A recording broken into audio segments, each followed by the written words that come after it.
Bonsoir à toutes et à tous. Patrick, bonsoir. Bonsoir à tous. Ce soir, on a une première ligne efficace des plages. Donc, on a, que je ne me trompe pas dans les noms, Éric Champeau, Jérôme Pissot et Gilles Malherbe. C'est ça? Je ne me suis pas trompé? Très bien. Bah, tu n'avais que 3. Je n'avais que 3. Mais tu sais, moi, 3 déjà, c'est beaucoup pour moi. Ouais, je sais. Ouais. Bonsoir, donc bienvenue. Vous allez nous parler un petit peu du Rugby Club des plages. Rien que ça me fait penser à l'été. Et moi qui suis en dépression dès qu'arrive l'hiver. C'est pour ça qu'on vous a invité, ça nous rebooste. On va parler d'actualité du RCT, de tous les clubs de la région. Il n'y a pas eu grand-chose au niveau régional. Mais non, il y a quelques résultats. Ouais, et après, on va parler un petit peu de l'équipe de France. Un petit peu. Ouais, ça peut toujours servir. Et après, vous avez la parole pour parler de vous, de vos projets, de votre présent, de votre futur. De vos ambitions. Vos ambitions. Vous dites ce que vous voulez, quoi. Même des conneries, si vous avez envie. Vous pouvez toujours vous lâcher. Hein. Ouais, parfois c'est mieux. On excelle. Parfois c'est mieux. Ouais. Eric, il a souri quand j'ai dit conneries. Quand même. Bon, voilà. Bon, alors, le RCT. Oui. Après Toulouse, on a lavé l'affront. Enfin, pas à Toulouse, mais... Ouais, il le fallait, ouais. Il y avait un hommage à André Herrero. Ouais. Bel hommage. Ouais. Bel hommage. Et pour lui rendre hommage encore un peu plus, le RCT a gagné. On a fait le match qu'il fallait. Voilà, avec 8 essais. 8 essais, avec notamment un gros match du paquet d'avant qui n'aurait pas déplu à André. Alors moi, je vais citer quand même quelqu'un parce qu'on n'en parle pas beaucoup. Alors on met toujours Serein en avant, tout ça. Très grand match. Hein. Mais Le Dlam, il était énorme. On n'en parle pas. Quoi. Ouais. L'équipe Midi Olympique a mis 6 sur... je ne sais pas, ils n'ont pas dû voir le même match que nous. Ils ne sont pas sur la même... Mais là, c'est vrai que c'est souvent qu'il est très bon. Mais là, je crois que c'est l'ensemble du paquet d'avant et même l'ensemble de l'équipe qu'il faut saluer parce qu'ils ont fait un match plein, même si la première mi-temps était un peu poussive. Ouais. Mais on tourne quand même à la mi-temps avec déjà le bonus offensif. Donc voilà, il y a eu ce tournant du match. Ce qu'ils estiment être le tournant du match, c'est cette interception de Van Nicolo. Qui aurait peut-être fait basculer, donner avantage à Lyon, mais bon, il est hors jeu. Alors, les gens n'ont pas compris pourquoi il avait pris un carton jaune, mais c'est parce qu'il y avait une accumulation de fautes et l'arbitre avait prévenu, donc voilà, c'est une faute cynique, donc il méritait un carton jaune. Voilà, après, en dehors de ça, nous, on a été très bons. Lyon a été particulièrement décevant aussi, il faut dire ce qui est. Je m'attendais après leur défaite à la maison, ils avaient revenaient toute la semaine qui venaient pour se racheter. Et franchement, ils n'ont pas existé, hein, notamment devant. Franchement, on a fait ce qu'il fallait. À touche, on a été dominateur. Alors, en touche, c'est vrai que quand on a Ribans, Olivon et Abadi, pour le prendre des ballons, c'est compliqué. Et puis bon, il faudrait tous les citer, mais tu as parlé du Dlam, je parlerai du Petit Ferté qui a fait un gros match et qui commence petit à petit. Deuxième gros match. Toulouse, il commence à pointer le bout de son nez et montrer tout le talent qu'il a, et il sait qu'il en a. Après, on va parler aussi on parlait des jeunes, on va parler du plus vieux, on va parler de Manonou, 43 ans, il joue 60 minutes, et comme il n'est pas fatigué, il le fait rentrer. Je sais pas, il n'y a plus de superlatifs pour décrire ce mec. Hein. Je sais pas, c'est un phénomène, c'est un extraterrestre. Je sais pas comment il fait pour il a une hygiène de vie, ce qu'on n'a pas forcément nous. C'est sûr que c'est sûr que c'est sûrement pas la même parce que nous, on ne pourrait pas sortir du tunnel. Donc voilà, mais c'est vrai que il va franchement étonnant, quoi. Ouais, c'est vrai que... Donc, écoute, l'ambition, c'était de gagner ce match. Moi, je le redoutais un peu parce que je te dis, je craignais la réaction des Lyonnais. En plus, on prend 5 points. Que demander de plus. À part qu'on aimerait de temps en temps si... jouer un match au soleil, quoi. Il va pleuvoir encore. Les encore prévus. Donc voilà, il n'y a que ça qui gâche un peu la fête. Tu disais, il y a eu un formidable hommage à André avant le match. Donc, c'était franchement une belle après-midi du rugby. Et on a ronde de bande, on demande samedi prochain. Et est-ce que nos amis des plages ont regardé le match? Vous étiez à Mayol ou devant la télé? Certains de chez nous étaient à Mayol. Ouais. Mais moi, devant la télé, enfin Jérôme et Eric devant la télé aussi, je pense. Non, même pas. Non, j'avais la chance d'être au match. Donc, il est vrai, quand j'ai vu l'arbitre, que c'était le même arbitre que La Rochelle la dernière fois, j'ai dit il va revoir. J'espère que c'est pas le même. Rosier, ouais. Non, mais et alors, qu'est-ce que vous en avez pensé du match ? Très beau match, entame poussive comme tu as dit, mais après ça déroule et ça fait plaisir de retrouver un engouement du RCT comme on l'a connu dans les années passées. On fait un beau début de saison, quoi, parce que c'est vrai que je suis un peu chauvin, mais on a tendance à beaucoup parler des autres. Non, pas du tout. À peine, c'est incroyable. Mais franchement, quand on a reçu 4 fois, on a pris 3 bonus offensifs. Et pas contre n'importe qui, contre Lyon, contre le Racing. Voilà, si on gagne, et je touche du bois, et on va le gagner ce match contre La Rochelle, on peut être leader ou deuxième au classement. Donc, mais par contre, je sais pas, on dirait qu'on n'existe pas. Nous, j'écoutais Canal+, moi. Alors on te parle de Pau, on te parle de Bayonne. Nous, voilà. Mais enfin, tant mieux. À un moment ou un autre, ils seront bien obligés de parler de nous. Mais voilà, moi je trouve qu'on fait un excellent début de saison pour que ça dure. Donc il va falloir confirmer. Samedi, ce ne sera pas simple. S'ils viennent, parce que je sais pas, peut-être qu'ils ne vont pas venir.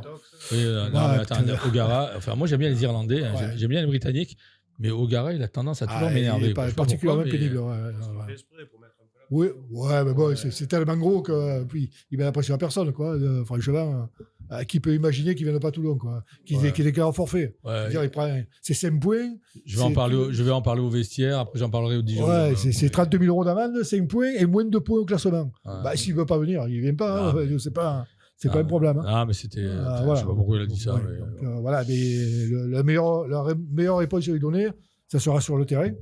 Voilà, même s'ils ont fait un gros match là. Avec Aldrit ou pas Aldrit, c'est pareil. Après le Racing, je les ai trouvés quand même ils sont particulièrement décevants. Franchement, quand on voit l'effectif, on a du mal à comprendre comment cette équipe elle est aussi décevante. Ils ont toujours joué en reculant. Je sais pas, c'est inexplicable. Donc, t'as aussi, t'as malheureusement Perpignan qui a enfin marqué un point, mais qui est quand même à la rue. Hein. Je pense que ça va être compliqué. Avec un changement de staff à Perpignan. Franck Azema qui prend du recul. C'est lui qui a décidé. Hein. C'est ce qu'a dit Pierre. Pierre qui défend Franck parce qu'il y a une amitié entre eux. Il était là d'ailleurs. Il était là pour l'enterrement d'André. Il a dit que c'était plutôt Franck qui prenait du recul. Il n'avait pas été évincé du staff. Donc c'est Laurent Labitte apparemment qui arrive. Et Nadeau. Nadeau qui a été éjecté de Grenoble, qui rebondit à Perpignan. En principe, ce genre d'entraîneur ne reste pas longtemps au chômage. Donc je pense que Franck aussi va bientôt. On a eu comme ça, on a eu quelques-uns qui partaient. Et puis, on les retrouve toujours à droite à gauche. C'est bien, entraîneur de rugby. C'est un peu le jeu des chaises musicales. C'est un peu comme une boule de flipper. Tu pars d'un côté, tu vas de l'autre, puis on te retrouve toujours. Après, voilà, on est content que Perpignan rebondisse parce que c'est vrai que ça faisait de peine de les voir dans cet état. Donc, il y a eu du mieux, puisqu'ils font un bon match à Pau et ils prennent le bonus défensif. Donc, c'est leur premier point. Aussi, avec quand on voit l'effectif qu'ils ont, je ne suis pas inquiet outre mesure pour eux, parce que je pense même que quand ils vont se mettre en marche, alors ils vont démarrer tard, parce qu'ils vont avoir du retard. Parce qu'ils ont presque 18 points dans la vue par rapport à certains. Donc, ils vont avoir du retard au démarrage. Mais je pense qu'à partir dans un mois ou deux, ils vont être compliqués à prendre et à battre. Donc je ne suis pas foncièrement. Le prochain match, ils reçoivent Montpellier, qui n'est pas très bien non plus. Mais par contre, ils reçoivent sur terrain neutre, puisqu'ils ont le terrain suspendu. Ah oui. Ça sera à Narbonne, je crois. Ou à Narbonne ou à Béziers. Non, mais ça a été choisi Narbonne. Non, pas encore. Pas encore ? D'accord, ok. Vous, la saison du RCT, vous en pensez quoi ? Vous en pensez rien. Candidat suivant. Nous, on espère qu'ils aillent le plus loin possible, comme chaque année. On les soutient pour montrer l'exemple à nos petits, justement, qui peut-être un jour ou l'autre iront là-bas. Est-ce que vous avez eu le RCT qui est venu vous voir au niveau de... En principe, ils viennent chaque année. Là, peut-être un objectif, on en avait parlé avec Pierre, qui viennent s'entraîner sur la commune. Vous faites partie du programme RCT Passion ? Oui. Donc, ils sont venus l'année dernière. Pierre était venu avec Saint-Clair. Saint-Clair. Marius Daumont. Et Marius Daumont, exactement. Une après-midi, un mercredi avec l'école de rugby. Ça faisait une belle après-midi. Ouais, je me doute, pour les gamins. Pour les gamins, c'est pour nos mineurs. C'est top, ils se régalent. N'oubliez pas le micro. Comme ils le font quasiment de partout. Je crois qu'ils étaient à Seine la semaine dernière. Oui, mais tous ceux qui sont fait dans le cadre de RCT Passion, oui, ils font un entraînement dirigé avec les gamins. En principe, ils font le tour des clubs. Donc c'est bien que vous en fassiez partie. Je sais que c'est un projet qui tient à cœur à Pierre, donc vous... Puis moi, je pense que c'est quand même dans l'intérêt aussi d'un grand club comme ça pour aller chercher les enfants dans les petits clubs comme le nôtre. Nous, on est un peu excentrés de Toulon, donc il faut quand même qu'ils viennent aussi voir les jeunes jouer pour essayer de justement leur donner envie. C'est une motivation. Justement, c'est une motivation aussi. Plus tard, Quelques résultats ? Il y a des résultats. Donc, il n'y avait pas de match chez les jeunes. J'ai un résultat de Fédéral 1, et malheureusement, il n'est pas bon, puisque c'est le 15 du Coudon qui est allé perdre à Saint-Jean-Royan 30-20, donc ils ne prennent pas de points. Mais bon, il n'y a pas de honte d'avoir. Il faut mener un bon début de saison. Donc voilà, c'est pas non plus désastreux. Il y avait des matchs en Fédéral 3 aussi. Là, par contre, c'est pour deux clubs toulonnais, deux clubs varois, c'est pas super comme début de saison. Saint-Raph est allé gagner à Marseille, a battu Marseille à domicile 67-12, donc ils n'ont pas fait dans le détail. Darguigna est allé faire un match nul à Valréas 6-6. Par contre, voilà, comme je le disais, le Gapo a encore perdu 45-15 au SMUC. Et le Morillon est allé perdre à Digne 47-3. Donc ces deux équipes n'ont pas encore gagné le match. Ça commence à sentir le roussi pour eux. Voilà, ils sont franchement dans la difficulté.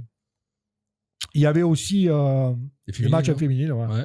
Donc il y a le RCTPM qui recevait le Loup. Alors le lendemain du top 14, ça aussi c'est un peu une énigme. Je pense que ça n'aurait pas été débile de grouper les deux matchs en les faisant jouer peut-être en BC de rideau comme ça s'est fait sur d'autres pelouses. Je trouve ça un peu dommage pour les filles surtout. Elles auraient très bien pu enchaîner après le match, tout qui était à 14h30 le match. Oui, pour une fois. Voilà, bon, c'est un peu dommage, mais elles ont gagné leur premier match à ce niveau contre le Loup. Alors 20-18. Alors, ça a été un peu poussif. Elles ont, franchement, elles font une première mi-temps où elles dominent tout le match. Et elles ne marquent pas, elles ne concrétisent pas. Les Lyonnaises rentrent deux fois dans leur cas, elles marquent deux fois. Donc, on craignait un peu que ça se reproduise un peu le match de Blagnac. Mais en deuxième mi-temps, avec l'appui du vent, elles ont inversé la tendance et elles ont marqué à la dernière minute pour passer devant 20-18. Voilà. Franchement, c'est pas volé. Hein. C'est pas un hold-up. Elle méritait largement de gagner ce match. Et puis, bon, voilà. C'est bien pour le futur parce que voilà, elles ont débloqué le compteur. Et voilà, maintenant elles savent qu'elles ont le niveau. Voilà, elles ont le niveau pour jouer à ce niveau-là. Il y avait aussi un match pour les filles. Donc l'équipe 2 du RCTPM. Et elles ont perdu, par contre, elles ont chargé à Grenoble, elles ont perdu 69-0. Donc, c'est compliqué. Donc, elles aussi, il faut l'apprentissage de ce niveau et c'est pas toujours facile. Donc, il ne faut pas se décourager, mais je reconnais que c'est dur quand tu prends le branlet pareil. Hein. Bon, là, les résultats, il n'y a rien d'autre. Il y a tout qui reprend la semaine prochaine. Hein. Les jeunes, les matchs de régional, parce qu'il n'y avait pas de match de régional non plus. Donc, voilà, c'est comme c'est la fin des vacances, il y a tout qui va reprendre. Après, il y a l'équipe de France, hein. Alors, il paraît qu'il y a l'équipe de France et qu'il y a un match samedi donc contre les Africains du Sud, les Springboks. Voilà. On a. Alors, pronostic. On a des infos un peu sur la. Qu'est-ce que vous en pensez, vous ? On gagne, on perd ? Malheureusement, avec ce qu'on a vu contre les Japonais, je pense que ça va être super compliqué. Ouais, ils ont gagné. Compte tenu qu'on a déjà du mal à trouver l'équipe type avec tous les remaniements, les blessures, les lancements de nouveaux joueurs. Mais sortant du Fort Nation, en étant comme ils sont, je pense que ça va être super compliqué. Pour mémoire, ils ont gagné 61-7 contre le Japon, sud-africain. C'est vrai qu'on a toujours l'impression qu'on n'arrive pas à avoir une équipe type. Il y a toujours des changements. On a du mal à suivre Galtier. Je ne sais pas si lui, il arrive à se suivre déjà. Mais beaucoup d'interrogations par rapport aux gens qu'il convoque. Il y a des joueurs qui n'ont fait qu'un match, ils sont convoqués en équipe de France. Oui. Il y en a qui ont fait un match en top 14, ils sont convoqués aussi. Donc, Et après, c'est vrai qu'à Toulon, on oublie le fait qu'il oublie Serein. Surtout que Serein arrive quand même doucement en fin de carrière. Donc je pense que ça aurait été bien de le convoquer sur une tournée. Sur dit en passant, Serein est plus jeune que Lucu. Oui. Parce qu'on parle souvent de l'âge, mais Serein a un an de moins que Lucu. Donc c'est pas une question d'âge non plus. Non, donc, il ne peut même pas se réfugier derrière ça. Après, on ne va pas revenir sur le cas Jaminet où la fédération se pose encore des questions de savoir s'il faut vraiment le sélectionner parce que les partenaires, la voisine, le mec du 4e, il n'est pas d'accord. Enfin bref, il y en a certains à qui on a pardonné plus facilement. Donc, pas revenir là-dessus. Mais c'est vrai qu'on a du mal on n'a pas l'impression d'avoir une équipe type. On a toujours des blessés ou des gens qui tournent. Voilà, il a appelé Olivon. Ouais, il va faire les retours. Je pense qu'ils sont à la mercredi, et tant mieux pour nous. Donc, apparemment, il fait pareil avec Aldrit, à moins qu'à la dernière minute, il le garde dans le groupe, mais visiblement, c'est pas parti pour. Donc, apparemment, Aldrit, c'est une punition quand même. Il aurait dit des choses qu'il ne fallait pas dire. Il est puni, donc, il est puni. Bon, moi je suis d'accord avec Eric. Les box, quand même, c'est solide. Ça rigole pas. C'est pas que solide en plus. Parce que jusqu'à maintenant, c'est vrai que c'était vraiment gaillard devant. Quoi. Et là, maintenant, en plus, ils ont ça cavale derrière. Quoi. Ils ont rajeuni derrière. Et puis en plus, ils sont gaillards derrière aussi. Et puis ils ont des ailiers qui vont à 3000. Ils ont trouvé un ouvreur qui fait autre chose que des chandelles. Il attaque à la ligne. Donc ils sont particulièrement dangereux, quoi. Et puis ils sont champions du monde en titre. Qui on reçoit les Fidji et l'Australie. L'Australie Qui a pris une tôle en Angleterre. Il y a eu des matchs, à tournée de tôle. L'Angleterre a battu l'Australie 25-7. La Nouvelle-Zélande a battu, j'allais dire, à domicile, mais non, puisque c'était à Boston, c'est ça ? Non, à Chicago. La Nouvelle-Zélande a battu l'Irlande 26-13. Ça a été dur, j'ai regardé le match, parce que je ne voulais pas regarder Toulouse, parce qu'il y avait une surprise à la mi-temps et ça allait me gaver. Donc, non, j'ai regardé le match. C'était quoi la surprise ? Je sais pas. Non, je ne sais pas.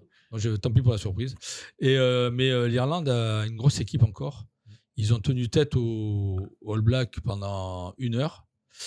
C'est vrai que les All Blacks ont fait tomber les ballons, ont fait des fautes, mais alors c'était énervant. Alors 10 minutes, ils ont joué que 10 minutes. Et 10 minutes, ils ont gagné le match. Ils ont fait du black. Voilà. Donc je pense qu'il y a encore des équipes qui sont en rodage, comme les Blacks, comme les Box aussi. Et l'Irlande, vraiment, ils sont forts, ils sont solides et tout pour le tournoi. Alors, ça s'est joué à Chicago. Alors, c'est pas forcément une bonne nouvelle. Ça fait la 2e fois qu'ils jouent à Chicago. Je crois qu'ils ont joué il y a 10 ans ou contre Irlande il y a 6 ans. C'est que apparemment, le rugby mondial, qui est toujours prêt à faire des conneries, voudrait faire jouer le tournoi, quelques matchs du tournoi, aux États-Unis. Ouais, c'est super. Voilà, c'est bien. Ouais. Voilà, parce que pour le développement. De manière, on sent qu'il y a vraiment une politique pour aider les supporters, voilà, pour qu'ils puissent déjà qu'ils nous mettent la Coupe d'Europe en Afrique du Sud, et si on commence à nous mettre des matchs du tournoi aux États-Unis pour faire la promotion, pour gagner du fric. En vue de la Coupe du Monde qui arrive. Ouais, voilà. D'ailleurs, il la prépare super bien, d'ailleurs, les États-Unis, la Coupe du Monde, puisqu'ils ont perdu 85-0 contre l'Écosse. Donc, je pense qu'ils sont sur la bonne voie. Donc voilà, je pense que là, je pense qu'on va faire tout le tournoi là-bas pour vraiment expliquer comment ça se joue. Et c'est compliqué, voilà. Donc c'est vrai que ça bouge et pas forcément, comment dire, dans le bon sens, parce que si on commence à mettre des matchs un peu dans le monde entier, là, Bon, ils vont peut-être récupérer des sous, mais ils vont perdre des supporters, et à mon avis, ça va être compliqué, quoi. Ben voilà, donc c'était un petit point de parenthèse. J'ai vu ça aujourd'hui, exporter le tournoi destination aux États-Unis. Ouais. Bah ouais, écoute, après, comme les experts que vous êtes et les passionnés de rugby, vous savez très bien que le calendrier international est assez complexe. La tournée d'automne, elle est plus ou moins un peu en décalage avec la préparation du tournoi. Et je ne veux pas défendre Fabien Galtier, mais je pense qu'à aujourd'hui, ce qu'ont fait les box ou ce que font les autres, c'est que si on veut trouver la nouvelle génération de 2027, il va peut-être pas falloir attendre la veille de 2027. Et on est déjà début 2026. Ça veut dire qu'aujourd'hui, j'aurais dire tenter de faire venir des joueurs à Marcoussis, voir ce qu'ils valent à 19 ans, 20 ans avec un match. Il l'a fait avec Gabin Villiers et voilà, on sait la carrière qu'il a eue. On l'a Jaminet qui est arrivé de Pro D2 de Perpignan, qui est passé par Toulouse et qui a fait incontestable. Donc on peut pas des fois lui dire c'est bien et des fois c'est pas bien. En tout cas, si on continue à jouer avec des joueurs de 35 ans, 37 ans, je vois pas comment on va gagner la Coupe du Monde. Donc, on en a quelques-uns encore dans l'équipe. Donc voilà, il faut, je pense qu'il essaye de faire un amalgame entre les vieux et les jeunes, notamment Gaël Ficou, encore au centre, on peut se poser la question, capitaine défensif et autres. Voilà, qui est même ménagé en club, donc on peut estimer qu'il le ménage pour l'équipe de France. Mais je pense qu'il y a toute une stratégie. Je crois que les Anglais l'avaient fait, les Sudaf l'ont fait. Il y a une période des Sudaf, ils prenaient 50 points tous les week-ends, mais ils ont construit et ils sont encore champions du monde. Mais après, est-ce que convoquer et essayer 85 joueurs, après on ne dilue pas justement l'élite parce que on a l'impression maintenant que le mec il fait 3 bons matchs en top 14, il est convoqué en équipe de France. Je crois qu'il y a aussi une émulsion à faire parce qu'aujourd'hui, l'année dernière, Damien Penaud, tranquille, il arrivait, presque il a enlevé les tongs, mettait les chaussures, il était titulaire. Le fait de le mettre un peu au placard, ça secoue un peu des garçons qui aujourd'hui rentrent dans une certaine routine. Et je crois que le petit Ferté qui est arrivé à Toulon, vous l'avez dit, il va secouer un peu certains qui croient qu'en arrivant, ils vont de nouveau jouer. Attention. Je pense que ça peut rendre service aux entraîneurs et l'émulsion du groupe en disant attention, tu te crois arriver, mais tu l'es peut-être pas, quoi. Là où je pense qu'il y a un bon galop d'essai à faire, c'est quand même le tournoi. Parce que le tournoi, on l'a chaque année. Bon, je ne dis pas qu'on se lasse. Mais si tu reçois l'Angleterre, tu es pratiquement sûr de le gagner, ou l'Irlande. Mais là, à 2 ans de la Coupe du Monde, pourquoi ne pas injecter des jeunes là-dedans et de dire, voilà. Pour le tournoi, tu parles. Ouais, pour le tournoi, parce que tu le perds. Bon, pas à mort d'homme. Parce qu'en fin de compte, il nous manque quand même une chose, c'est qu'on n'a jamais été champion du monde. Et là où je te rejoins, c'est vrai que je prends l'exemple de l'Angleterre qui était partie en Afrique du Sud, qui avait pris le toll, et il y avait Wilkinson qui jouait. Et 2 ans plus tard, ou 1 an plus tard, ils ont été champions du monde. Je pense que le tournoi, ça devrait être le lieu où on peut essayer. On le perd, c'est pas le bout du monde, quoi, je veux dire. Mais... C'est vrai, sauf que le jour où on va le perdre, on va commencer à vouloir mettre des têtes sur le bio. On va pas être patient parce qu'on n'est pas patient. Le Français n'est pas patient. Le Français veut gagner. Je suis d'accord avec toi. Tous les week-ends, tous les dimanches. Français. Et si demain on annonce, on dit voilà, on lance les jeunes et on risque de perdre le tournoi, est-ce que vous êtes d'accord ? Et on fait un sondage. Beaucoup de gens vont dire oui, mais beaucoup à la fin vont dire mais c'est pas normal qu'on ait pris 30 contre les Écossais, contre les Italiens. C'est un peu notre culture qui est comme ça. Mais je suis d'accord avec toi, mais c'est un peu dommage. En tout cas, quoi qu'il arrive, ils seront bien obligés parce qu'on va pas jouer la Coupe du Monde, peut-être avec une charnière expérimentée, mais parce qu'on l'a vu, les box, que des chandelles et des coups de pied de 50 mètres, ils sont champions du monde. Donc moi, à la rigueur, si on trouve la même charnière et qu'on est champion du monde en 2027, bien sûr. Moi, je signe des domaines. Mais bon, c'est peut-être que mon avis, mais... tu sais, champion du monde, même si tu fais un match de merde, tu es champion du monde, on retiendra que ça. Donc, et c'est très complexe. Aujourd'hui, ça va tellement vite. Si on revient au top 14, aujourd'hui, on voit que toutes les équipes, les 6 premiers, ont beaucoup de mal à se déplacer. On se rappelle là, Toulouse, ils en ont pris 45 à Montpellier. Ils ont perdu 3 matchs. Ils ont pris 2 fois 42 points. Et aujourd'hui, tout le monde dit que ce soit Bayonne ou tout le monde, ou même Clermont, assurons déjà à la maison, il va falloir gagner 1 fois ou 2 à l'extérieur pour être dans les 6. Sauf que tu ne peux pas mettre tout le monde sur le pont tous les week-ends, ça tape fort. Il y a des blessés. Tu as les blessés, tu as le tournoi, tu as les tournées. Je pense que tout le monde a une équipe. La Coupe d'Europe qui va commencer. Voilà, il y a la Coupe d'Europe, il va falloir faire jouer des jeunes avec les GIFs. Il faut quand même les faire jouer. Et puis il y a la nouvelle formule, parce que cet été, il n'y a plus de tournées Il y a un championnat, enfin, j'ai pas encore compris leur truc. Ouais, c'est le championnat. Ouais. Un championnat où il y a l'équipe de France, il y a les Blacks, il y a tout le monde. Quoi. Il y a le Japon. En tout cas, on doit se réjouir à Toulon parce qu'on parle de jeunes et de jeunes issus des clubs autour, mais on a lancé des petits. Bien sûr. Pierre Damon, Oliver Cowie, Karaba, Rebatch qui n'est pas si vieux, il vient du club. Encore, on a Coulon qui est là. Je veux dire, si on commence à lister, on a le petit Cowie, il y a le petit Cowie. Quand même, on peut se ravir de notre formation toulonnaise et extra-toulonnaise. Hein, ça dépend où est-ce qu'on arrête le bassin toulonnais. Ouais. Mais voilà, on arrête d'acheter des joueurs dans le monde entier. Et je pense que Cowie ou Damon, il a fait 5 ou 6 feuilles de match. Il n'est pas. Toulouse le fait, on dit bravo, il lance Ramon Lacombe. Et nous, quand on les lance, on dit ils sont trop jeunes, ils ne font pas un bon match, ils ne font qu'une mi-temps. C'est une erreur. Donc, il faut. Non, mais en plus, on a eu la chance d'avoir une génération espoir exceptionnelle, hein, puisqu'ils sont finalistes, ils sont vice-champions de France. Et c'est vrai que là-dedans, il y a 5 ou 6 qui vont passer le cap. Après, c'est l'ambition de Pierre, hein, qu'il a annoncé quand il est arrivé, qu'il voulait. Parce que déjà, économiquement, on va être obligé. Après, il y a le problème, comme tu disais, le problème des gifs. Donc voilà, on a la chance, c'est vrai, d'avoir eu une génération là où il y en a 5 ou 6 qui vont matcher. Si enfin, depuis 50 ans, on pouvait être le meilleur club formateur de notre propre club et pas ceux des autres, on peut lister tous les joueurs qu'on a fournis aux autres. Il y a encore qui sont partis. Tous les ans, parce qu'il ne faut quand même que 60 ou 50, hein, et on en forme. Il y en a 50 en espoir. Il y a eu des grands noms qui sont partis. Hein. Ça fait 30 ou 40 ans. Hein. Il a fallu poser la question. On a parlé la semaine dernière, on avait David Gérard avec nous. Il fait partie de la génération sacrifiée. Ouais. Voilà, donc, David Gérard, entre autres. Qui nous a dit un petit peu les dessous de son départ. Il n'y a pas quoi être fier. Donc, des fois, le supporter râle toujours quand il y a un Toulonnais qui s'en va. Savoir pourquoi aussi. On ne sait pas tout ce qui se passe derrière. On ne sait toujours pas. Hein.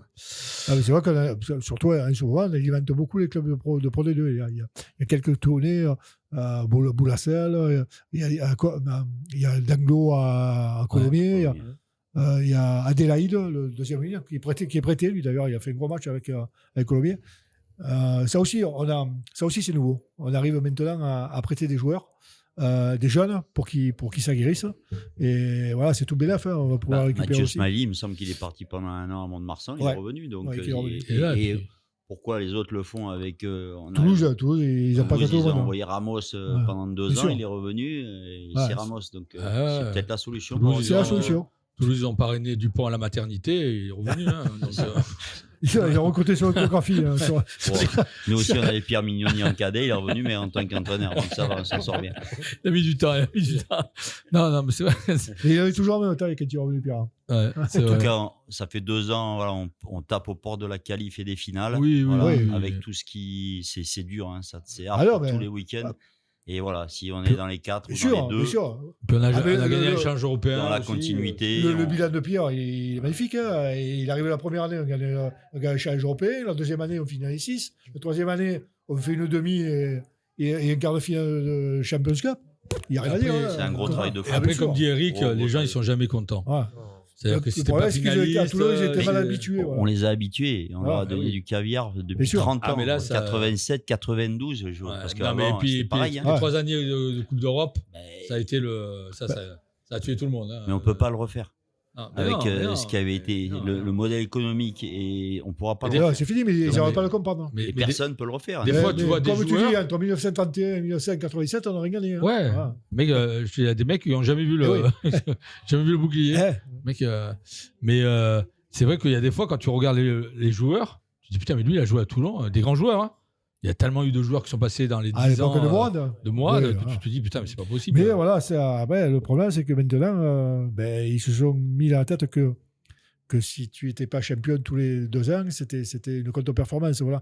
Ils ne réalisent pas la difficulté pour y arriver, quoi. Et c'est de plus en plus compliqué. Hein. Le souci aussi, c'est que Toulon a souvent été en finale et a souvent raté des finales, et on devrait avoir un peu plus de titres. Je parle la dernière, puisque ça va être les 10 ans là, du Racing, la finale à Barcelone.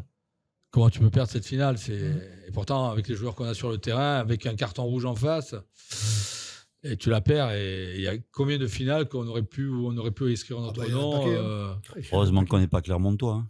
Ouais. Ben, tu sais, j'ai fait le calcul, on n'est pas loin. On a perdu quelques-unes aussi, mais bon, c'est... Non, mais on voit que le Stade Toulousain lance des jeunes à 18 ans, ils ont encore le petit Gourge, ils ont la Com qui sortent. Et aujourd'hui, c'est super compliqué. 67 joueurs l'année dernière utilisés. 67. Vous imaginez le turnover qu'il y a, bien sûr. Et ce qui lui permet d'exister, de puis construire ils ont des garçons, avec, et ainsi de suite. Ils ont les résultats avec, mais il faut. Et ils vont avoir des De Lip qui sont bons, ils vont avoir des jeunes qui le problème, qui sont bons. Après, ils sont obligés. Hein, Lacoste, il a même pas 25 ans, il est international U20, champion du monde, et il s'en va. Ouais. Et il y a un minot de 18 ans qui arrive derrière. Ça va vite maintenant. Hein. Le problème à Toulon, c'est que tu as un jeune qui joue, si jamais il fait une connerie, il est massacré sur les réseaux et tout. C'est pas normal. Hein. Après, c'est toujours pareil. À Toulouse, le jeune, il a la chance de rentrer dans une équipe qui tourne. Donc voilà, c'est vrai que ça aide. Quand tu rentres un jeune dans une équipe en difficulté, ou un peu la ramasse, c'est compliqué, quoi. Donc, c'est sûr que c'est plus facile de jouer à Toulon en ce moment qu'il y a 3-4 ans. Pour des jeunes qui sont espoirs. C'est clair. Mais bon, c'est le rugby. On a toujours une pensée pour Mathéo Le Corvec qui a quitté Toulon pour aller à Perpignan. Et qu'il a dans le dur, c'est compliqué. Hein, et ça va tellement vite aussi. Tellement vite. Hein. Tu as l'impression que tu as fait un bon recrutement et puis tu sais pas pourquoi. Ça ne matche pas et là, c'est la galère. Hein. Et puis alors, quand tu enchaînes, après, c'est compliqué. Quoi. Surtout dans la tronche. Et en plus, il faut changer les entraîneurs. Il y a un autre discours. Enfin, les joueurs ne se remettent jamais trop en question quand même. Donc, mais ça part peut-être aussi du terrain et... C'est pas évident. Enfin, voilà, donc on a fait le tour, là. Ouais. Maintenant, on va attendre. Maintenant, vous allez nous parler. Ah oui, les cartons. Les cartons. Bon, alors moi, je vais pas être. Je vais te laisser le rouge parce que. Quel enfoiré. Moi, le jaune, je vais le donner à la commission de discipline. Ah non, c'est bien ça. Si, parce que moi, ça m'énerve qui convoque Manonou parce que. Parce que quand on a vu le match, ça a démarré donc à la vidéo en disant qu'il n'y avait rien. De rien, c'est passé à carton jaune. Et de carton jaune, ça passe à convocation à la commission de discipline. Donc voilà, j'espère qu'ils s'apercevront qu'il n'y a pas grand-chose et qu'il sera qualifié pour jouer contre La Rochelle. Parce que voilà, je trouve ça dommage. Voilà. Je suppose que non. Ouais, parce que tu m'as dit tout à l'heure que... Je ne suis pas un fervent de l'arbitrage, donc... Ouais. Toi non plus. Bon, merde. J'ai une analyse un peu mitigée. Ouais. Et oui, espérons pour lui et pour nous surtout. Parce que je pense qu'il ne va pas faire encore 10 ans sur les terrains. Et c'est pour ça. Il manque encore 2-3 semaines. C'est pour ça. Un, nous pénaliser parce qu'il peut nous rendre service. Et deux, pour lui, il faut mieux qu'il joue. Ouais. Le rouge ouais, tu peux l'enlever. Bon, alors écoute, alors voilà, moi je vais filer le rouge à deux événements qui m'ont marqué parce que je trouve que le rugby prend une tournure un petit peu décevante entre les propos d'Ogara et la signature de Dupont. Ça franchement, pas plu, non. Moi, j'ai pas vu, donc je regardais notre match, mais franchement, faire tout ce cinéma pour faire signer Dupont 6 ans. Je voudrais quand même comparer le palmarès de Dupont avec d'autres joueurs de Toulouse et je suis sûr qu'il y a des joueurs de Toulouse qui ont autant de palmarès que lui. Ça fait plus d'un an qu'il ne joue plus. Enfin, je ne sais même plus tellement on ne le voit plus. Je trouve que c'était un peu lamentable la surprise. Ça fait plaisir à Canal+. Voilà, ça fait plaisir. Après, bon, Ogara, je l'ai dit tout à l'heure, Ogara, il est bien gentil, mais nous faire le cinéma de on va déclarer forfait, on ne va pas y aller. Vous en avez parlé aux joueurs? Non, pas encore. Vous en avez parlé aux dirigeants? Non, toujours pas. Et puis tout ça pour dire, on vient. Bien sûr. Quel cinéma, quoi. Je veux dire, ça devient un peu comme le foot, quoi. Je veux dire, Bon, après, c'est pas la première fois, il continue du fait. Non, mais d'accord, mais...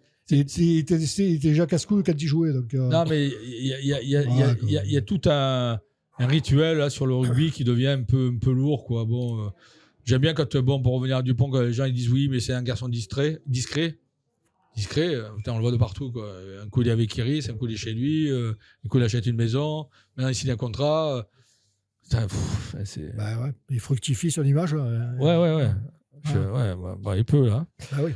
Enfin voilà, donc c'était le carton rouge. Donc on va passer aux choses sérieuses. On va parler des plages. On va parler des plages. Voilà. Voilà, vous avez présenté votre club. Déjà Alors, micro. Création du club. Gilles, c'est à toi. Création du club.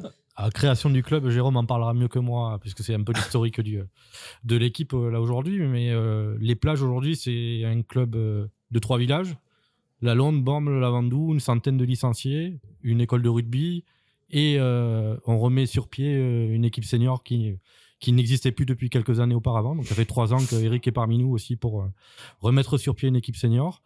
Un petit pool de bénévoles qui essaye de faire de son mieux pour faire vivre le club et être là pour l'école de rugby, pour être là tous les dimanches pour tenir la buvette, pour faire en sorte que les matchs se passent bien et faire vivre sur notre bassin le rugby autant que faire se peut et avec la plus grande passion qu'on peut avoir. Ouais, il faut en avoir là. Oui.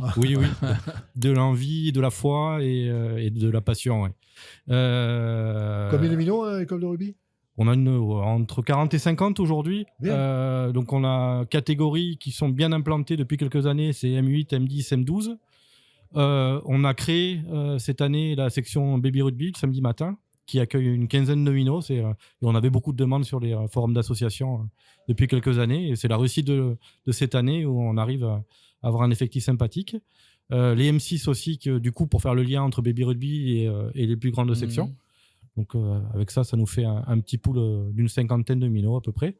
Et puis le complément côté senior, 40 à 50 seniors aujourd'hui, qui tous les dimanches, c'est compliqué parce que c'est le rugby amateur, c'est le rugby de village. Être au moins 16 sur la feuille de match, comme on dit, tous les dimanches avec les contraintes familiales, professionnelles de tout à chacun, c'est compliqué. On reçoit suffisamment de clubs pour se connaître.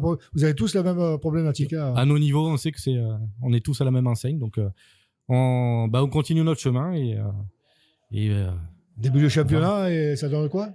Alors, championnat, on a commencé par une courte défaite contre... Régional 3, vous avez Régional 3, oui, dans la poule avec Besagne, Saint-Mandrier, le Pradé, le Golfe, Saint-Jean, qui c'est que j'ai oublié, le Muy, Sanary, Pierrefeu. Donc on a commencé courte défaite à domicile contre Besagne. On est rentré dans le dur en se déplaçant à Pierrefeu, où là on a dû faire forfait à cause d'un manque d'effectifs dû à des contraintes. C'est plus un non-alignement de planète qui s'est passé, un concours de circonstances qu'autre chose. Ensuite, derrière, on a reçu Saint-Mandrier, on a gagné à la maison. Et dernier match, on s'est déplacé à Saint-Jean avec une courte défaite aussi également. Donc là, on reçoit dimanche prochain, on attend du monde autour du terrain. Le Rocher, c'est ça ? Le Rocher. On espère une deuxième victoire à domicile avec un groupe, espérons, complet. La mission du club, c'est ? Sur la saison ? Sur la saison, se qualifier ? Non, enfin, se qualifier, oui. Enfin, on a tous l'espoir, mais c'est exister. Voilà, être là, montrer qui on est. On a un niveau individuel et même collectif quand tout le monde est là, qui est plus qu'intéressant. Enfin, Eric en parlera mieux que moi. Donc, exister, montrer qu'on est là. Et si on peut faire des phases finales, on les fera.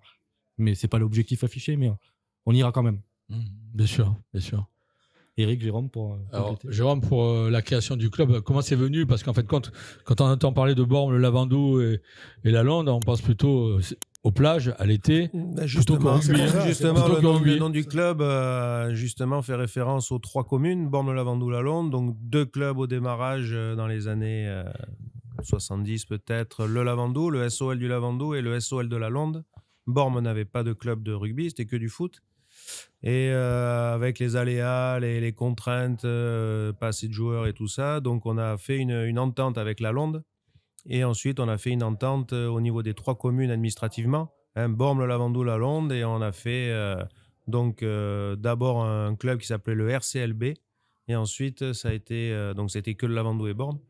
Et ensuite, ça a été le RCLP, donc Rugby Club Les Plages, pour Bormes, le Lavandou, la Londe. Donc les plages, les 3 communes ont des plages, donc c'est pour ça qu'on... Et vous jouez à la Londe donc donc là, on a réussi à avoir les 3 communes qui nous mettent à disposition les stades. Mais au début, le Lavandou, c'était un peu complexe par rapport aux règles administratives, on va dire. Mais on joue essentiellement, donc les seniors jouent essentiellement sur le club de la Londe, Stade de la Londe et Stade de Bormes. Et les enfants, et selon les vacances scolaires et tout ça, les adultes vont aussi s'entraîner avec nous, les enfants, sur le stade du Lavandou. Mais les règles pour jouer sur un terrain de rugby pour des adultes, ça peut être plus compliqué. Voilà. Au niveau des enfants, nous, on s'entraîne essentiellement sur le stade dans la semaine, sur le stade de la Londe et de Bormes. Ils nous ouvrent un stade qui est magnifique, les 2 stades, pelouse. On a aussi un synthétique. On est le seul club, je pense, du Var ou peut-être des alentours à avoir 5 stades à notre disposition. C'est sûr qu'à Toulon, ils n'ont pas ce confort, je vous le dis de suite. Donc c'est vrai qu'on a une chance inouïe. Malheureusement, c'est il y a tellement d'associations sportives. Les enfants font un maximum de sport et c'est bien. Il n'y a pas assez d'enfants. Les adultes, c'est pareil. Nous, ce qu'on voudrait, c'est que nos enfants d'aujourd'hui en M8, M10 puissent jouer avec les seniors dans quelques années, minimum les plages, et puis après, nous, on veut qu'ils s'expatrient dans des grands clubs ailleurs, quoi. Donc, voilà. Et même maintenant, on a des enfants qui ont commencé au rugby que j'ai eu, moi, parce que ça fait déjà 35 ans que je suis éducateur, on va dire là, et joueur aussi. Et maintenant, les jeunes que j'ai eus en école de rugby jouent avec Eric à l'équipe senior, donc c'est un objectif qui était intéressant. Même si on a des joueurs quand même qui sont partis, qui sont commencé aux plages et qui sont partis dans d'autres clubs un peu plus haut, Toulon, bien entendu. Voilà.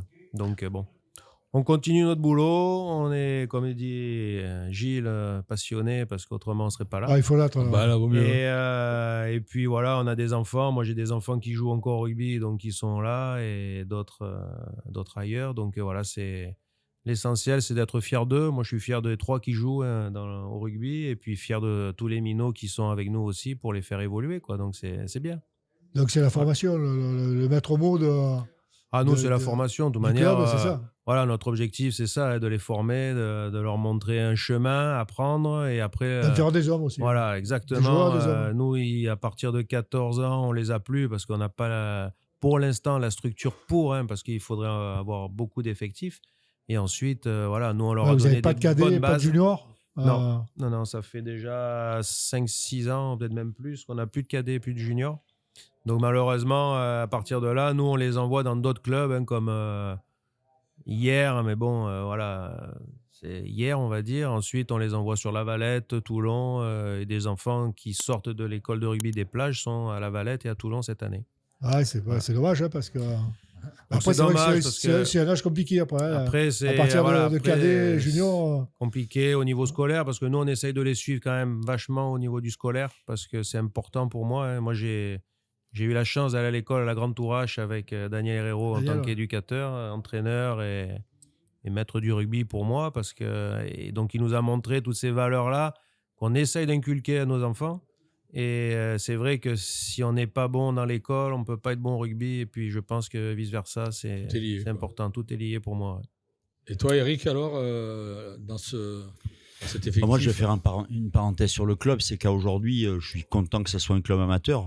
Il faut qu'on reste humble et modeste, parce que sans le rugby amateur, je dirais que le rugby français serait pauvre, parce qu'on a beaucoup de clubs amateurs. Alors quand on dit amateur, c'est un club historique. Quand on prend le petit Cowie et le petit Damon, c'est des gens qui viennent de Grimaud, qui sont dans la même poule que nous. Donc on en parle. Il y a Soliès, il y a La Valette, il y a le RCHCC 83, d'où je viens d'ailleurs, parce qu'avant qu'ils déposent, j'avais les espoirs nationaux. Donc voilà, je vais basculer de la nationale à la R3, le plus petit niveau, en passant 7 ans à Toulon avec tous les minots. Donc la formation, pour moi, c'est la base. La formation d'un homme d'abord, avec des valeurs, du respect. Et après, on pourra lui inculquer un petit peu du rugby si...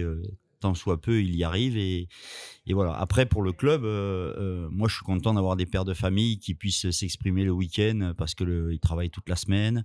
Malheureusement, ça nous pose un problème d'effectif, parce que quand tu es militaire, quand tu es pompier, quand tu es restaurateur, quand tu travailles sur les marchés, mais c'est ça, je crois, le terroir du rugby français, c'est ça. Historiquement, quand on avait les Dalmazo qui étaient dans leurs fermes internationaux, on était content de les avoir. Aujourd'hui, c'est plus trop le cas, parce qu'on récupère en cascade les minots qui sont plus gardés à Toulon partent à la Seigne, ils partent à la Valette ils partent à Hier ils viennent à Sifour, et ainsi de suite en cascade. Et on a aujourd'hui une moyenne d'âge de 25-26 ans en R3. Moi, quand je suis arrivé il y a 3 ans, Jérôme joue encore, il y avait des gens de 50 ans. Quoi. Ouais, c'est vrai que ça s'est rajeuni. Ouais. Alors tant mieux, parce qu'il y a un tel décalage physique entre des minots qui arrivent, qui sont pleines balles, et des anciens qui viennent un peu détendus, qui ne vont pas à la salle. Il faut faire attention quand même. L'intégrité du joueur, elle est importante. Mais voilà, après, pour avoir une école de rugby, il faut avoir une équipe senior. Et quand je suis arrivé, l'équipe senior, elle était en 4 ans en loisir. Donc au moins, comme on a dit, notre ambition modeste, c'est de jouer tous les week-ends, être 23 sur la feuille de match, faire un bon match, gagner, perdu bien sûr, avec la fierté du club et ainsi de suite. C'est pour ça qu'on bosse toute la semaine, mais être ambitieux aujourd'hui en R3, bon, peut-être hier Carquet qui arrive avec des joueurs nationaux, qui paye ses joueurs en R3. Bon, pour moi, c'est plus de l'amateurisme. Voilà, la Ciotat est montée après 7-8 ans de travail, de école de rugby, et ainsi de suite. Donc, construire un club, il faut au moins une dizaine d'années. Donc, on est à la 3e. Voilà, on espère que demain, nos M12 seront les M14 de demain, et puis que les M14 feront les seniors du futur. La progression, bon, je pense qu'à mon âge, ce ne sera plus moi qui gérerai ces minots, mais en tout cas, voilà, je pense que chaque éducateur, depuis 30 ans, Jérôme, on met notre petite pierre, notre petit maillon à chaque fois, et puis ils en deviennent ce qu'ils en deviennent. Après, à 15-16 ans, on pense plus aux copines et machin. C'est l'âge compliqué. À Toulon, on doit en sortir 1000-1500 par an de petits, puis il en sort 3, 4. Donc, c'est le très, très, très haut niveau. Donc, par contre, l'intéressant pour nous, c'est qu'on est sur la formation. Donc, même les débutants, nous, on est content de prendre des débutants. On est là pour, nous, club formateur de la base, pour les prendre des petits et les faire travailler. Heureusement que vous êtes là, et puis vous avez beaucoup de mérite. Nous. Après, quand il y a un cap à passer, voilà, il y a des clubs un peu plus structurés que nous, avec des éducateurs un peu plus structurés. J'en viens, donc je sais de quoi je parle. Et puis, c'est pas pour ça qu'ils font la maille. Alors, j'ai eu un gros problème, on en parlait avec des autres éducateurs, c'est pas parce qu'ils vont à Toulon 1 an qu'ils doivent pas revenir aux plages. Et là, c'est pas aller à Toulon, c'est pas vomir sur son club d'origine, et ainsi de suite. Au contraire, on doit les accompagner et on doit leur dire bravo, essaye, mais si ça va pas, tu reviendras. Mais avec ce système de double licence, maintenant, ils ont possibilité si les clubs voisins gardent cet état d'esprit au lieu de prendre des joueurs petits clubs pour essayer de rayonner fortement et humblement en R2, oui, il faudrait garder cet état d'esprit. D'ailleurs, à l'époque à Toulon, je crois qu'on avait mis tous les joueurs en double licence. Ce qui est un problème, parce que quand ils retournent dans leur club formateur, parce que les clubs veulent s'exprimer avec leurs couleurs, quand on joue les Super Challenge, notamment à Toulon ou autre, on a moins de joueurs. Donc je crois que Brick da Salmartini avait fait en sorte de garder une base de Toulonnais pour qu'au moins... voilà, parce que nous, si on prend que des joueurs de double licence et qu'ils les prennent tous, on va se retrouver à 8. Donc il y a un équilibre encore, quand même, tout ce qu'on dit. Mais ça a évolué quand même. Voilà. Depuis l'arrivée de Pierre, ça fait... À ce niveau-là, la mentalité a changé. Pierre, Olivier Roire, le président de Toulon qui met des fonds, l'académie, enfin tout ce qui a été construit déjà depuis une dizaine d'années. Mais oui, ils évoluent dans ce bon sens. Et nous, on est là pour passer des bons moments avec les enfants, leur faire le goûter avec des ronds sourires, et les espoirs, les seniors. Manger une daube le vendredi, passer un bon moment, pas se blesser parce qu'on va tous au travail le lundi matin. Enfin, eux plutôt que moi, parce que moi je me blesse plus, sauf la voix peut-être, parce que je crie beaucoup. On sait jamais, tu t'emportes. Non, je m'emporte jamais moi. Non, je plaisante. Mais voilà, c'est ça. Et puis arrivera ce qui arrivera. Si on doit finir dans les 6, faire un tour, on fera un tour. Si dans 5 ans on a de quoi prétendre, on prétendra. Pour l'instant, on est humble, modeste, et on bosse et on passe du bon moment. C'est bien. On passe du bon moment. Vous avez raison. C'est la bonne philosophie. C'est vaut mieux. C'est ça qui correspond au rugby amateur.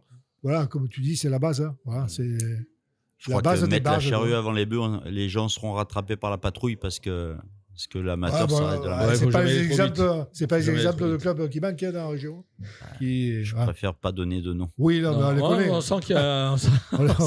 on les connaît. On sent que tu te retiens un peu quand même. Moi, ça fait 30 ans que je suis dans le bassin, donc je connais. Quand aujourd'hui, je dis aux plages, aux joueurs qu'on est moins bien lotis, on a des structures, on a des ballons. Moi, j'ai fait les juniors d'Aubagne, j'ai pris les cadets de Toulon en s'entraînant sous le parking quand il pleut, et ainsi de suite. Je peux vous dire que même aux plages, petits clubs, il y en a qui me disent c'est où les plages? Venez voir nos installations et ce qu'ont les minots. On a un club partenaire de près de 20, 25, 30 partenaires en R3 à la Londe. Donc je peux vous dire que ça vit bien, ça se structure. Pour recevoir pas mal de clubs, on a reçu Le 15 de Lausanne, ils n'ont pas de stade. Hein. Ils n'ont pas de stade, ils n'ont pas de locaux. Et c'est des SDF. C'est des SDF. Un coup, ils sont à la Grande Touache, un coup, ils sont à la Grange. Ils sont à Toulon chez TPM, à Léo-Lagrange. C'est ça. Voilà. Donc c'est vrai que vous avez bénéficié d'un certain confort et il faut l'apprécier. C'est le planning des stades. Pour revenir à ce que vous disiez sur Mayol, le problème, c'est que nous aussi, on aurait bien aimé les espoirs jouer, les filles jouer. Mais quand vous voyez l'état de la pelouse, si vous regardez Mayol toute l'année correcte, ça m'étonnerait qu'on puisse faire 2-3 matchs après la pluie enchaîner là-dessus. Ouais. Bah après, il y a un match tous les 15 jours. Là. On ne peut pas dire que c'est surchargé. Elle souffre quand même. Oui. Elle a toujours souffert, cette pelouse. Toujours souffert. Bah après, elle est sur une dalle, elle est sur un parking. Donc, donc elle souffrera toujours. Ça, on le sait. Demandez à Michel Perrier, vous le connaissez bien, vous verrez. Oui, je sais. Et encore qu'elle n'a jamais été aussi belle que ce qu'elle est actuellement. Ouais, parce qu'il y a eu des fois, c'était terrible. Mais peut-être que Ronan O'Gara, qui connaît bien les pelouses irlandaises, pourrait nous donner un petit secret pour faire pousser. C'est différent brouter d'ailleurs. Voilà, faire brouter. Samedi quand il viendra. Voilà. Bon, après, apparemment, il pleut encore. Donc, mais c'est bien, ça arrose la pelouse. Et c'est le même arbitre ou... Non, c'est Marbeau. C'est Marbeau, c'est encore pire. C'est pas. Patrick, il a un arbitre qu'il aime bien. C'est qui? Urus Mendy. Voilà. C'est mon ami.